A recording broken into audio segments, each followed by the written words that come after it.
کچھ ایسے حالات آتے ہیں جس کی وجہ سے ہمارے ہر کام بگڑنے لگ پڑتے ہیں، دل بوجھل ہو جاتا ہے اور ایسا محسوس ہوتا ہے جیسے ہم صبر نہیں کر پا رہے ہیں۔ لیکن ایسے وقت میں اللہ کی طرف رجوع کرنا بے حد ضروری ہے، اور اس کے فیصلوں پر صبر کرنا ہمارے لیے کتنی بڑی کامیابی کا ذریعہ بن سکتا ہے، اور یہ ہم جانتے ہی نہیں۔ زندگی کے اس سفر میں ہمیں ہر طرح کے حالات کا سامنا کرنا پڑتا ہے، کبھی خوشی ہوتی ہے تو کبھی غم، کبھی آسانی ہوتی ہے تو کبھی مشکل۔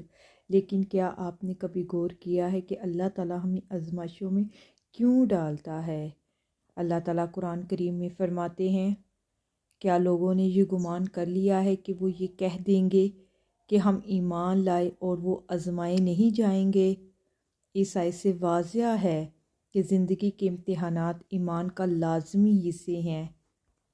یہ اللہ کا طریقہ ہے کہ وہ ہمیں پرکھتے ہیں، ہمیں مضبوط بناتے ہیں، ہمیں ہر طرف سے لٹاتے ہیں، اور اس پر سب سے عظیم عمل جو ہمیں اللہ سکھاتا ہے نا، وہ ہے صبر۔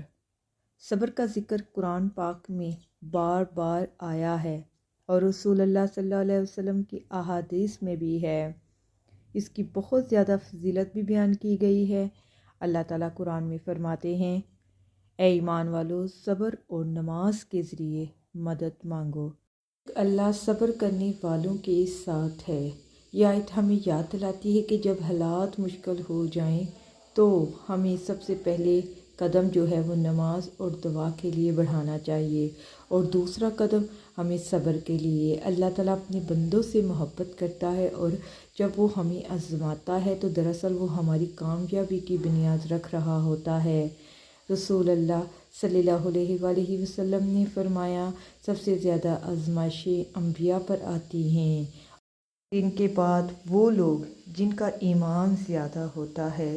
یہ حدیث ہمیں ایک اہم سبق سکھاتی ہے کہ آزمائشیں صرف مشکلات نہیں ہیں بلکہ ایک موقع ہے ایمان کے امتحان کا۔ لیکن ہم یہ سمجھنے کی کوشش کرتے ہیں کہ آزمائشوں کا اصل مقصد کیا ہے، کیوں اللہ ہمیں ایسی مشکلات میں ڈالتا ہے جنہیں سہنا ہمارے لیے دشوار ہو جاتا ہے۔ تو یاد رکھو، مشکلات دل کی صفائی کرتے ہیں۔ جب ہم دنیا کے مختلف معاملات میں الجھے ہوتے ہیں نا، تو اللہ ہمیں آزماتا ہے تاکہ ہم اپنے دل کو دنیا کی محبتوں سے پاک کر دیں اور اللہ کی محبت کو اپنائیں۔ جس طرح لوہے کو مضبوط کرنے کے لیے ہم لوگ آگ میں ڈالتے ہیں نا، اسی طرح اللہ تعالیٰ ہمارے ایمان کو آزمائشوں میں ڈال کر ہمیں مزید مضبوط بناتا ہے۔ ایمان کے بغیر صبر ناممکن ہوتا ہے، اور جب ایمان مضبوط ہوتا ہے تو صبر کا عمل آسان ہو جاتا ہے۔ مشکلات ہمیں یاد دلاتی ہیں کہ یہ دنیا عارضی ہے اور اصل کامیابی آخرت میں ہے۔ ہمیں دنیا کی مشکلات سے نکل کر آخرت کی دامی راحت کی طرف نظر رکھنی چاہیے۔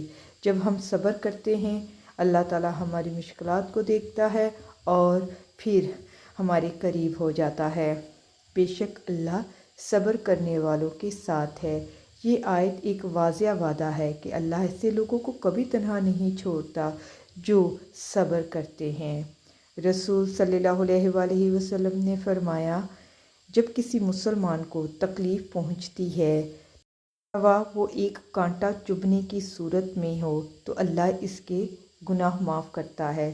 یہ حدیث ہمیں یاد دلاتی ہے کہ ہر آزمائش کے ساتھ ہمارا صبر ہمیں آخرت میں بڑے اجر کا مستحق بنا دیتی ہے، اور صبر کرنا ایک عظیم فائدہ یہ بھی ہوتا ہے کہ یہ ہمیں دنیا کی فکروں سے آزاد کر دیتا ہے، ہمارے دل کو سکون عطا کر دیتا ہے۔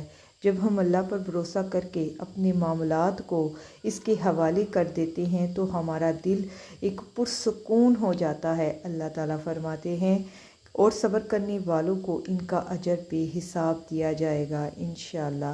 یہ آیت ہمیں آخرت کی طرف بھی متوجہ کر رہی ہے۔ اگر ہم اسے غور کریں، جہاں صبر کرنے والوں کو ان کے صبر کا بے حساب اجر دیا جائے گا نا، یہ کیسی کامیابی ہے جو دنیا کی ہر چیز سے بڑھ کر ہے۔ یاد رکھو، جب آپ پر مشکل وقت آئے تو سب سے پہلے اللہ کی رضا میں راضی ہونے کی کوشش کرو۔ یہ تسلیم کرو کہ اللہ بہتر جانتا ہے، وہ آپ کے لیے بہتر فیصلے بھی کر سکتا ہے۔ مشکل وقت میں نماز اور دعا سب سے بڑا سہارا ہے۔ نماز اللہ سے رابطے کا ذریعہ بنتا ہے اور دعا آپ کے دل کا سکون بن سکتی ہے۔ رسول صلی اللہ علیہ وآلہ وسلم نے فرمایا، دعا مومن کا ہتھیار ہے۔ صبر کو مضبوط کرنے کا ایک طریقہ اللہ کا ذکر کرنا بھی ہے۔ جب آپ اللہ کا ذکر کرتے ہیں تو آپ کے دل کو فوری سکون مل جاتا ہے۔ قرآن مجید کی تلاوت اور اس کے معنی پر غور کریں۔ قرآن اللہ کی ہدایت ہے اور اس میں ہر مشکل کا حل موجود ہے۔ اور یاد رکھو، مشکل وقت میں ایک اہم چیز ہے جو صبر کو ممکن بناتی ہے، وہ ہے آپ کی مثبت سوچ۔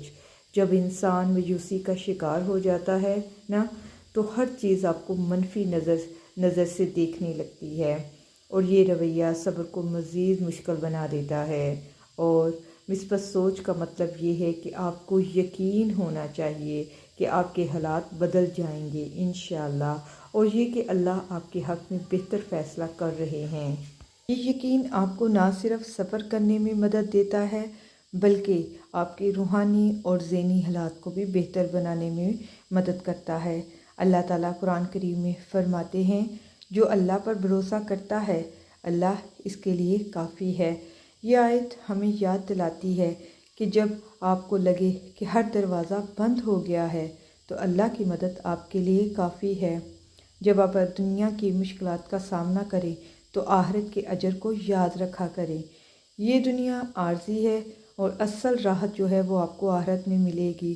مشکل وقت میں اپنی پچھلی کامیابیوں کو یاد کریں۔ آپ نے پہلے بھی تو مشکلات کا سامنا کیا ہوگا، اللہ نے آپ کو ان سے نکالا ہوگا، اور یہ یاد لانا کہ آپ کو حوصلہ دے گا کہ یہ وقت بھی گزر جائے گا انشاءاللہ۔ یاد رکھیں، زندگی کا سفر آسان نہیں ہوتا، لیکن یہ مشکلات ہمیں بہتر انسان بناتی ہے، اور صبر ایک ایسی طاقت ہے جو ہمیں اللہ کے قریب کرتی ہے اور ہماری روحانی قوت کو مضبوط کرتی ہے۔ تو جب آپ کو لگے کہ صبر نہیں ہو رہا نا، تو اللہ کی طرف رجوع کریں اور دعا کریں، اور یقین رکھیں کہ یہ مشکل وقت بھی گزر جائے گا انشاءاللہ۔ اے اللہ، ہمیں مشکل وقت میں صبر عطا فرما دے، آمین۔ ہمارے دلوں کو اپنی محبت سے بھر دے، آمین، اور ہمیں اپنی رضا کے مطابق زندگی گزارنے کی توفیق عطا فرما دے، آمین۔ یا اللہ، یہ اس ٹائم جو مشکل وقت چل رہا ہے، اس مشکل وقت میں میرے اندر وہ ہمت پیدا کر کے میں اس مشکل وقت میں آسانی سے نکل جاؤں۔ اللہ، جو مجھ پر اس ٹائم آزمائش آئی ہے، اس آزمائش کو ختم کر دے۔ یا اللہ، ناممکن کو ممکن کر دے۔ اللہ، آپ کن کہہ دے تو میری تمام آزمائشیں ختم ہو جائیں گی۔ اللہ، میری تمام آزمائشوں کو ختم کر دے، میری تمام دعاؤں کو منظور قبول کر لے، آمین ثم آمین۔